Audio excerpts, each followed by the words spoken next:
Well, I think the first thing is the debt issue. We have a very severe supply-demand problem. So we think there's debt, and some people think, oh, we'll handle it because we've handled it so far. I don't think they understand the mechanics of debt. By the way, I've written the draft of a book that anybody can see on social media, on particularly LinkedIn, that goes through the mechanics of the debt. But there's a supply-demand problem so that they have to sell a quantity of debt that the world is not going to want to buy. And that's a set of circumstances that is imminent. Okay, that's paramount importance.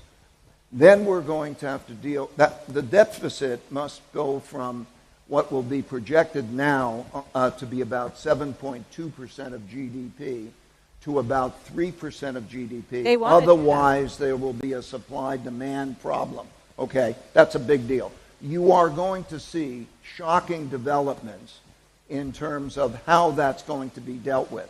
Things that may not have happened in our lifetimes, but things that have happened throughout history. So that's an immediate consideration. Wait, the interest rate. What do you mean, austerity? Like that? There are many.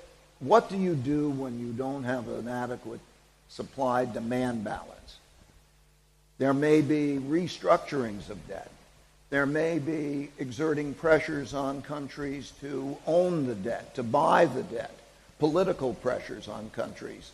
There may be cutting the payments to some creditor countries off for political reasons and so on.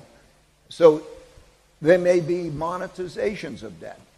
If you look at history and see the repeating of what do countries do when they're in this kind of situation, there are lessons from history that repeat.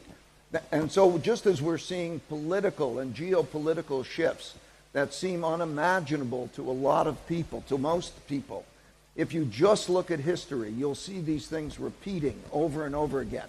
So you will be surprised, we will be surprised by some of the developments that will seem equally shocking as those developments that we've seen.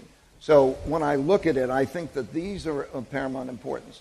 Then we're going to deal with the internal